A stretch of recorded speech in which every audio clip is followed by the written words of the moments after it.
country lanes and coastal plains, endless views that we're passing through, making our way to a distant place, just us two.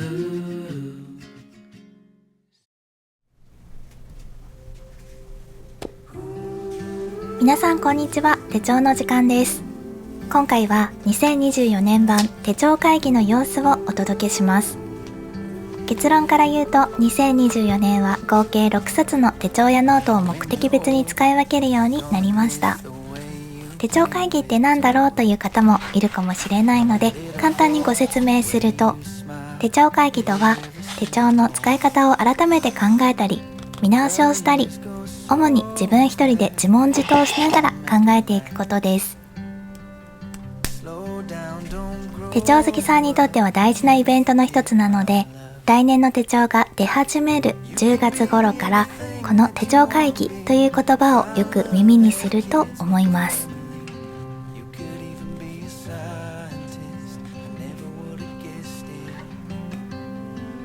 いろんなブランドから出ている新しい手帳をリサーチして、私もやっと手帳会議をすることができました。自分以外の人の手帳の使い方ってとっても参考になりますよね。こんな使い方あるのかとか、この手帳使ってみたいなとか、新たな発見があってすごく面白いです。SNS でもたくさんの方が手帳会議の様子についてアップしているので、自分の趣味・思考と似ている方を探して参考にしていくといいかもしれません。例えば一冊の手帳を楽しむ人、複数の手帳を楽しむ人、人それぞれですが、皆さんはどんなこだわりがありますか？今日はゆるっとバレットジャーナルをカスタマイズしつつ、私が2024年に使う手帳たちをご紹介します。作業しながら考えるのが好きなので、楽しいページを作りながらやってみました。ちなみに手帳会議をするステップはとっても簡単です。1、今年の手帳を振り返る。2、なりたい自分を再確認する。3、目的と書く内容を考える。4、条件に合う手帳を準備する。まずは今年の手帳を振り返って、うまくいったこととかいかなかったことを考えてみましょう。例えば目的別に細かく手帳を準備したけど結局続かなかったよという場合は、手帳を一冊に絞ってみるとか、どこか改善点が見つかるはずです。そして改善点とか無駄な部分が見つかった後は、なりたい自分を再確認します。仕事でスキルアップした自分というのが理想だったら、スキルアップするために時間を管理したり勉強したり、趣味を楽しむ自分が理想の姿だったら、カフェ巡り、DIY の進捗とかお金の管理など、きっとやることとかやりたいことが明確になってきますよね。そうすると自然と目的が見えてくるので、どんなことを書けばいいのか、どうしたらもっと楽しめるのか、その辺を考えていけば、最後は自分の性格とか環境、これまで考えたことを総合して条件に合う手帳を準備すれば OK ということになります。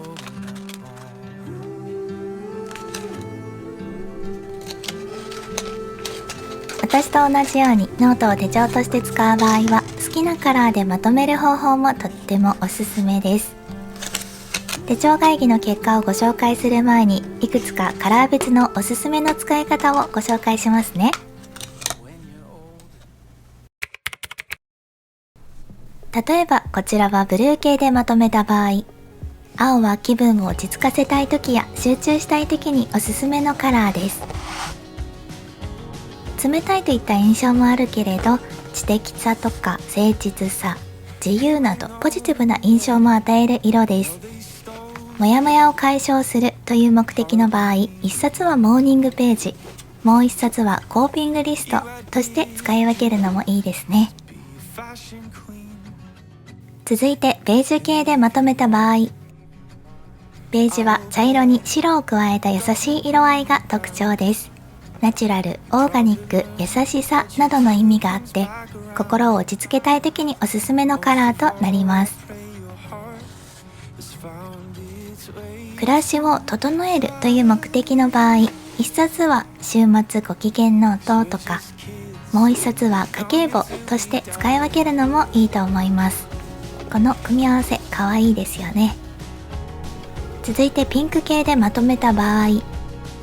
ピンクは優しい気持ちや可愛さ、甘いなど晴れやかな気持ちになれるカラーです。愛とか安らぎを連想させるため、柔らかいイメージが特徴となります。もっと可愛くなりたいという目的の場合、一冊はエクササイズ記録、もう一冊は美容手帳として使い分けするのもいいと思います。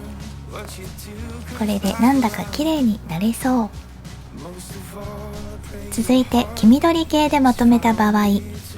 黄緑は黄色と緑のイメージを併せ持つカラーです。黄色には好奇心とか幸福といったイメージがあって、緑には穏やかさとか調和といったイメージがあります。これから伸びていくエネルギーを感じさせる黄緑は、過去と決別して新しい方向を向きたい時にとてもおすすめ。新しい自分を見つけるという目的の場合、一冊はスキルアップ、もう一冊はアンテナノートとして使い分けるのもいいと思います。続いてパープル系でまとめた場合、紫には大人っぽい、セクシーとか不安、神秘的などの意味があります。一言では言い表せない魅力を持ったカラーは、知性とか感性に働きかけるとされているので、アイデアや発想を促す効果が期待できます。発信力を身につけたいという目的の場合、一冊は SNS ノート、もう一冊は発信計画表として使い分けするのもいいですね。続いて薄いグレーやホワイトなど少し透明感のあるカラーでまとめた場合、このクリアな印象から気持ちをリセットすることができます。すっきりとしたイメージを与えたり、軽やかな印象を演出できるので、いろんなものを手放したい時にとてもおすすめ。環境と心を軽くしたいという目的の場合、一冊はエッセンシャルノート、もう一冊は心を育む手帳として使い分けするのもおすすめです。最後はブラウン系でまとめた場合、ブラウンは土とか木などから連想する自然、ぬくもり、落ち着きなどの意味があるカラーです。彩度は低いのにどこか温かみを感じさせる素敵なカラー。緊張を和らげたり、信頼感を与える効果もあるので、毎日に笑顔をプラスするという目的の場合、一冊は朝活ノート、もう一冊は毎日絵日記として使い分けるのもいいですね。ということで、カラー別におすすめの使い方をご紹介しました。カラーが与える印象って普段は意識していなくても自然に影響を受けているものだと思います。スケジュール管理以外に何か記録を残したいよという時は、自分が好きな色の特徴を調べたりするのも楽しく手帳を続けるポイントになるかもしれません。惹かれる色は今自分の心に寄り添う色でもあります。それでは前置きが長くなっちゃったんですが、手帳会議の結果、私が2024年に使う手帳やノートをご紹介します。先ほど作ったこのページもマスキングテープを貼って固定をしたり、内側にダイソーのクリスマスシールを貼ったりして準備が整いました。このウィークリーページにも同じような扉ができたので、別の用途で使ってみようと思っています。では6冊一気に行ってみましょう。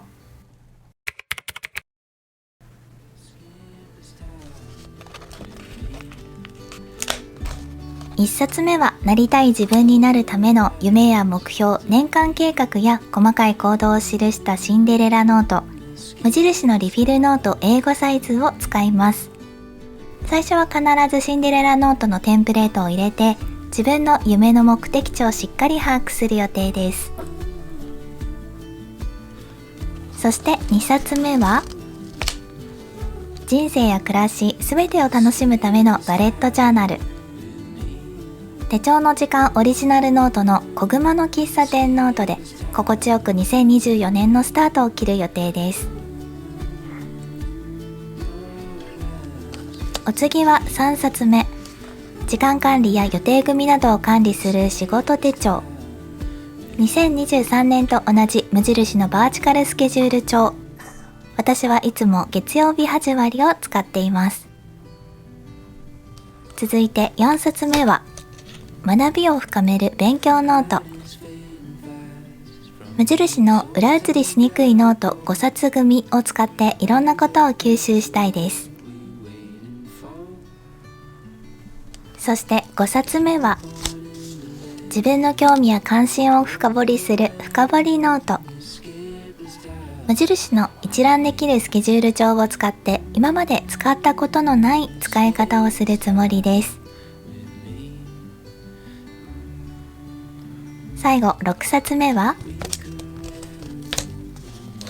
言葉を集める言葉ノート。こちらのロルバーンに素敵な言葉やコメントを残して自分だけの宝物を作ります。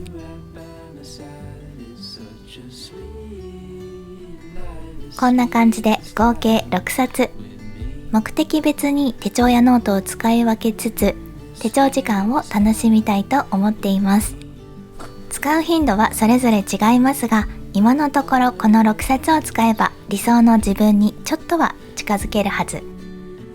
それぞれ使い始めのセットアップはまとめて動画にする予定なので、ぜひチャンネル登録をして待っていてください。特に深掘りノートは私自身も2024年に初めて使うので、どんな風に成長するのかとっても楽しみです。ということで今回の動画はこれでおしまい。それではまた次の動画でお会いしましょう。バイバーイ。